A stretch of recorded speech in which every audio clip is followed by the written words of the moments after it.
हे बघा, ज्ञानेश्वरीताई मुंडेंकडे काय चर्चा झाली मी मगाशी बोललेलो आहे। इथं संतोष भाऊ देशमुखांच्या गावी आणि घरी आल्यानंतर धनंजय भाऊ इथे त्यांचा परिवार इथं आहे। या सर्व लोकांची चर्चा झाल्यानंतर तुम्ही पण ऐकलं असेल, इथं असणाऱ्या सर्व ग्रामस्थ आणि बीड जिल्ह्यातून अनेक लोकांनी, लातूरचे पण लोक इथं आज आलेले आहेत आणि सगळ्यांचीच भावना अशी आहे की वाल्मिक कराडला तुम्ही आता जेलमध्ये घेतलेला आहे।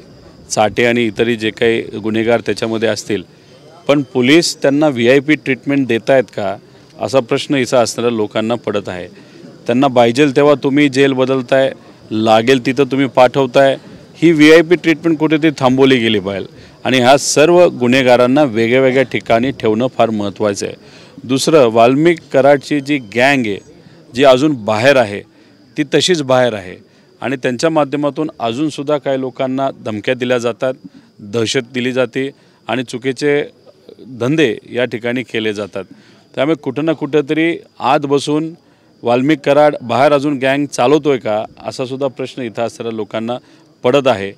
आता उज्ज्वल निकम साहेबांवर इथं असणाऱ्या सर्व लोकांचा विश्वास आहे, अतिशय चांगली व्यक्तिमत्व आहेत आणि उज्ज्वल निकम साहेब आत्तापर्यंत चांगल्या पद्धतीने लढल्यामुळे सगळ्यांचा त्यांच्यावर विश्वास आहे। नक्कीच ते न्यायव्यवस्थेमध्ये संतोष भाऊंना न्याय देण्यासाठी प्रामाणिकपणे प्रयत्न करतील असा आमच्या सगळ्यांचा विश्वास आहे। पण पोलीस प्रशासन जे आहे, ठीक आहे, तुम्ही SP बदलले, म्हणजे अजितदादा पालकमंत्री झाल्यानंतर इथं असणारे SP नवीन आणले गेले, पण प्रॉब्लेम असा आहे की SP नवीन असले तरी खालची यंत्रणा जुनीच आहे आणि खालची यंत्रणा जर आपण बघितलं त्यांनी बदल्या केल्यात असं ते म्हणतात, पण कशा?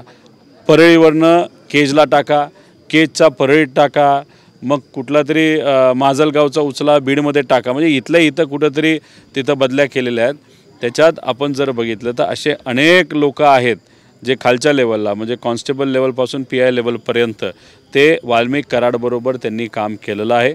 त्यांची कुठं ना कुठेतरी दहशत आहे आणि अजूनसुद्धा समजा केजमध्ये एखाद्या व्यक्तीला ट्रान्सफर केला असेल तो परळीमध्ये फोन करतो, परळीमध्ये जर ट्रान्सफर केला असेल तो इथे केजमध्ये फोन करतो। मग अशा पद्धतीने जी यंत्रणा पाळायला पाहिजे या केसमध्ये ती कुठं त्या ठिकाणी पळत नाही, न्याय देत नाही अशी सगळ्यांची भूमिका आहे। पण इथे सर्व लोकांचं मत हेच आहे की याच्यामध्ये जर गडबड झाली, याच्यामध्ये संतोष भाऊंना न्याय मिळाला नाही आणि सत्तेचा वापर करून तिथं जर पुरावे नाहीतर इतर काही गोष्टी नष्ट केल्या नाहीतर बदलाबदली केली तर इथं असणारे लोक शांत बसणार नाही। आणि मी एक तुम्हाला सांगतो, इथली लोक सोडा, महाराष्ट्र शांत बसणार नाही।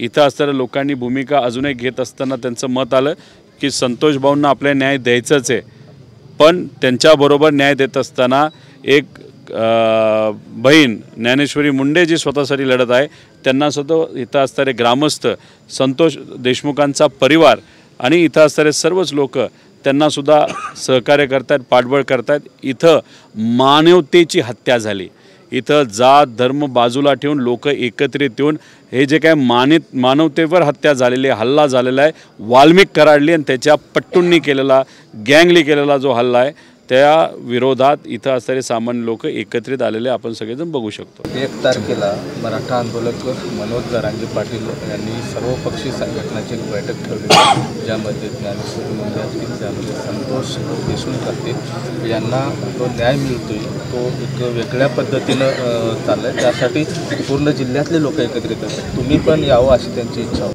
नाही, त्या बैठकीचं मला तरी माहीत नाही, पण आज येऊन या सर्व सामाजिक कार्यकर्त्यांशी मी बोललो आहे। संदीप भैया या भागातलं प्रतिनिधित्व तिथं करतात आणि त्याच्याचबरोबर जिल्हा अध्यक्षांपासून अनेक इथं साठेभाऊ आहेत, आमच्या महिला पदाधिकारी सर्व लोक इथं आहेत, लातूरचे पदाधिकारी आलेत, हे सर्वजण यांच्याबरोबर आहेत। जिथं कुठं लागेल तिथं सुप्रियाताई पवारसाहेब स्वतः लक्ष देऊन, खासदार साहेब स्वतः दोन्ही विषयामध्ये लक्ष देऊन आहेत। त्यामुळे सगळेच लोक आज या लोकांबरोबर एकत्रित आहे। फक्त लोकांची अजून एक भावना एवढीच आहे की हे 2 प्रकरणं पुढे आली, लोक लढत आहेत, पण असे शेकडो प्रकरणं आहेत जी आजपर्यंत दाबली गेली। तिथे असणारे लोकसुद्धा येत्या काळामध्ये पुढे येतील आणि त्यांनासुद्धा न्याय द्यायची भूमिका इथं असणाऱ्या लोकांची आहे।